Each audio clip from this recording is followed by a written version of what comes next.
From Fox News, Patel and Duffy signal Charlotte train murder under federal investigation with national implications.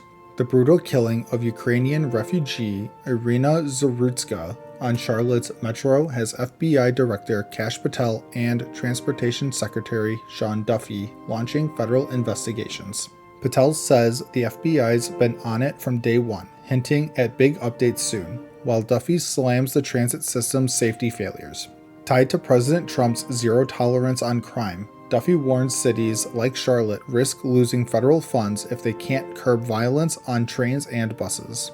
The administration sees this as a test for accountability, emphasizing no one should fear public transport. Local cops lead, but feds are watching closely. From CNN, NATO shoots down Russian drones in Polish airspace, accusing Moscow of being absolutely reckless. Early Wednesday, NATO jets from Poland, Netherlands, Italy, and Germany shot down multiple Russian drones that violated Polish airspace during an attack on Ukraine. Polish Prime Minister Donald Tusk calls it an unprecedented violation with 19 incursions, mostly from Belarus, invoking NATO's Article 4 for urgent talks.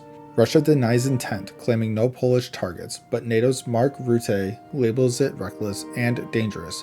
Debris including Jabera drones found across eastern Poland.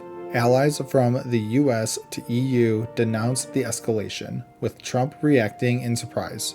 Poland hit, but no injuries. Tensions rise as Russia ramps up assaults. From Bloomberg, a Berkshire heir is spending millions to stop Newsom's redistricting plan.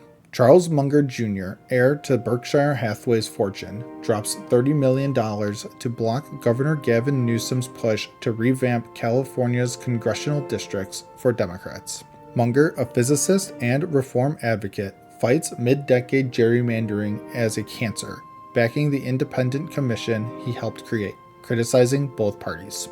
Newsom frames it as saving democracy against Texas GOP maps, aiming for $100 million in support from donors like Moritz and Hastings. Polls show voter skepticism.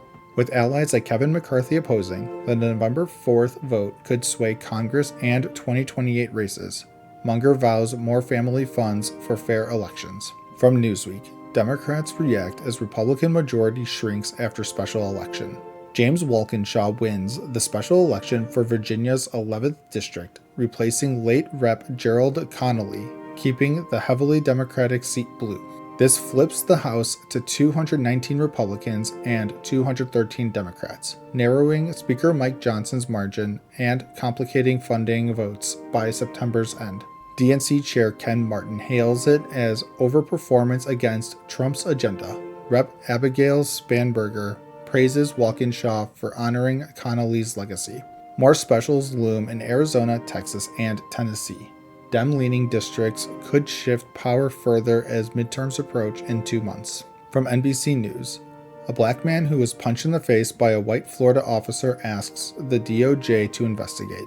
William McNeil Jr., a 22-year-old black man, was punched in the face by Jacksonville officer D. Bowers during a February daylight traffic stop for alleged no headlights. Video captures McNeil refusing to exit, asking for a supervisor. Officers break the window. He pleaded guilty to resisting and a suspended license but claims excessive force. Attorneys Harry Daniels and Ben Crump demand DOJ's civil rights investigation, citing low substantiation rates for forced complaints in Jacksonville. Sheriff T.K. Waters defends the stop, saying compliance is required. State cleared officers, but McNeil never filed internally. Case now in litigation. From Fox Business, Auto Workers Union condemns Hyundai working conditions in wake of federal raid on Georgia site. A federal raid detained 475 at Hyundai's Georgia EV battery site, mostly subcontractor immigrants from South Korea. UAW condemns exploitative conditions and safety lapses. Union highlights 3 on-job deaths in 2 years, urging OSHA and NLRB probes.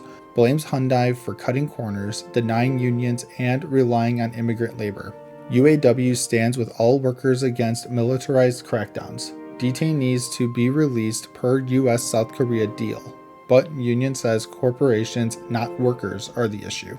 Hyundai prioritizes safety across supply chains, vowing better oversight. Raid underscores tensions in auto industry's push for green manufacturing.